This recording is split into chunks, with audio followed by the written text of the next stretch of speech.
ఒరే ధీరజ్, నీ అదృష్టం బాగుందిరా. పెద్ద గంట గడిచిపోయింది. టైం మనకు అనుకూలంగా ఉంది. ఆ దేవుడు కూడా సహకరించాడు. లేకపోతే నీ ధరణి, నీదే అనుకున్న ధరణి ఆ కేశవగాడి పెళ్ళామైపోయేది. ఆ ప్రతాప్ మూర్ఖత్వానికి అటు ధరణి జీవితం, ఇటు నీ జీవితం సర్వనాశనమైపోయేది. మనం బికారులవై రోడ్డు మీద పడాల్సొచ్చేదిరా.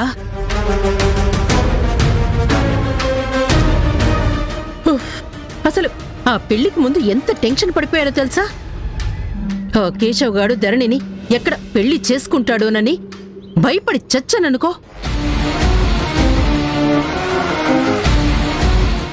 అందుకేరా, జాతకం బాగుంటే జరగాల్సినవి ఆటోమేటిక్గా జరిగిపోతాయంటారు. అవును మమ్మీ, ఆ ప్రతాప్ మామూలుడు కాదు. ఏకంగా నా ఫ్యూచర్కే పైరంటించాలనుకున్నాడు. ఏదేమైనా మధు మనకి శత్రువైనా టైంకి భలే ఐడియా వేసి ధరణిని నా కోసం సేవ్ చేసి అది దాని జీవితాన్ని నాశనం చేసుకుంది. ఈ విషయంలో మధును మాత్రం అప్రిషియేట్ చేయాలి మమ్మీ. ఆ కేశవ నీకంటే మరి దరిద్రుడేం కాదు. తమరేదో శుద్ధపూస, బుద్ధిమంతుడు అన్నట్టు మాట్లాడతావే. ధరణి నీకంటే ఆ కేశవుని చేసుకుంటేనే సుఖపడేది. ఆస్తి పాస్తులు కూడా దక్కితే వాడికి ఇంకా కావాల్సిందే ఉంది. మొదలు పెట్టావా? నీకెన్నిసార్లు చెప్పానే, కూస్తే మంచి కూత కుయ్యి, లేకపోతే మూసుకొని కూర్చో అని. ఇలాంటి దగులుబాజీ మాటలు మాట్లాడితే ఓ పెదాలకి కుట్టు వేస్తాను. మూసుకొని కూర్చో, జరుగుతున్నది చూస్తూ ఉండు. నోరు విప్పావో జాగ్రత్త.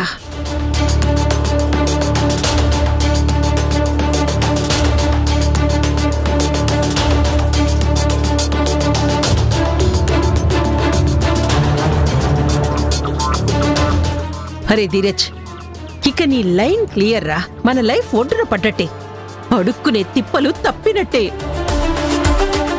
ఇంక నువ్వు ధరణిని పెళ్లి చేసుకోవచ్చు. ఎవ్వరూ అబ్జెక్షన్ చెప్పడానికి వీల్లేదు. ధరణి ఈజ్ యువర్స్. అదేలా శక్తి, కేశవ్తో పెళ్ళనుకున్న దానికంటే ముందే ధీరజ్తో పెళ్లి క్యాన్సిల్ అయిపోయింది కదా. పైగా జనని, గుణ, అటు ప్రతాప్ వీళ్ల పెళ్లికి ఒప్పుకోలేదు కదా. మొత్తానికి ఆ కేశవ పెళ్ళైపోయింది.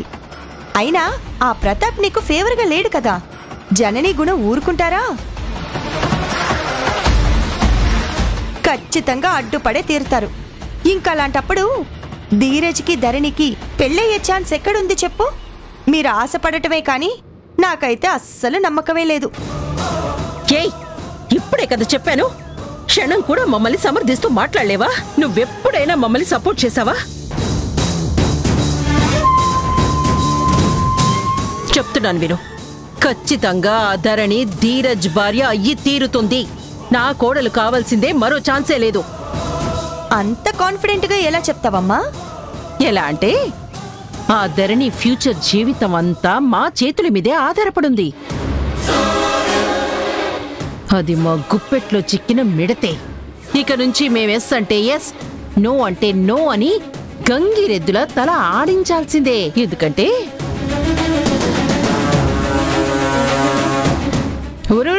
కారాపరా కారాపరా కారాపు. ఎందుకు మమ్మీ? ఆపమని చెప్తున్నాను కదా. చెప్పింది వినరా, ఎదురు ప్రశ్నలు వేయకు. కారాపు, ఆపు. తిప్పరా, కారు వెనక్కి తిప్పు.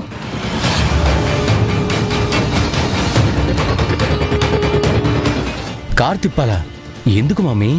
ఇప్పుడే కదరా ఎదురు ప్రశ్నలు వెయ్యొద్దు అన్నాను. ముందు యూటర్న్ తీసుకో. ఎక్కడికి శక్తి? మనం వెంటనే ధరణి ఇంటికి వెళ్ళాలి. ధరణి ఇంటికా? ఇప్పుడెందుకు మమ్మీ? అసలే వాళ్ళు వేడి మీద ఉంటారు. మనం ఇప్పుడు వెళ్తే వాతలు పెట్టినా పెడతారు. అవసరమా చెప్పు? ఇప్పుడు వెళ్ళి వాళ్ళని కెలకడం అవసరమా చెప్పు? ఆ ప్రతాప్కి తిక్కరేగితే మధుని కొట్టినట్టు మనల్ని కూడా కుడి ఎడమ చూడకుండా ఇరగదీసి పారేస్తాడు. అవును మమ్మీ, స్వామి చెప్పేది కరెక్ట్. ఇది కరెక్ట్ టైం కాదు మమ్మీ. అరే, టైం మనకి ఫేవర్గా ఉందని ఇందాక పెళ్లి ఆగినప్పుడే తెలిసింది కదరా. మళ్ళీ టైం అనుకూలంగా లేదంటారేంటి? Everything is favour to us. పద పద పద, వెనక్కి తిప్పరా. తిప్పు. నువ్వు అలా చూడొద్దురా. చూస్తే నాకు టెన్షన్ మొదలవుతుంది. ముందు నేను చెప్పినట్టు విను. మనం ఇప్పుడు ధరణి వాళ్ళ ఇంటికి వెళ్దాం. కార్ తిప్పు. తిప్పు, నా మాట విను. తిప్పురా. సరే.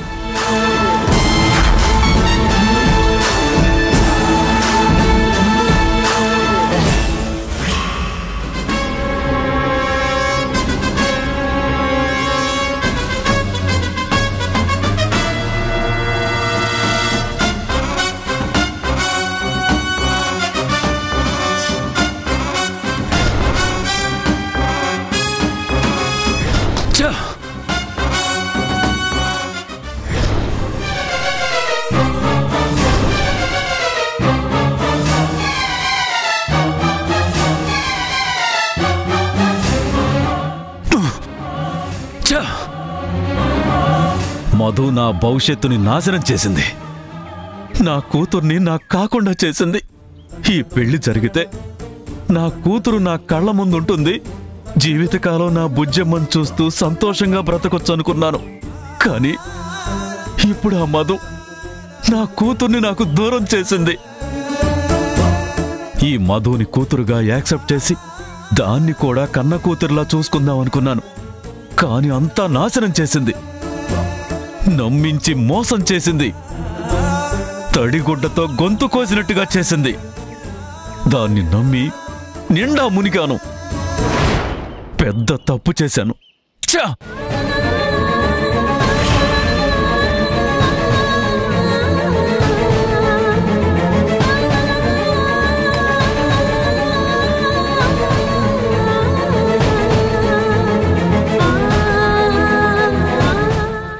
గుండెల్లో మంట పెట్టడానికి వచ్చింది.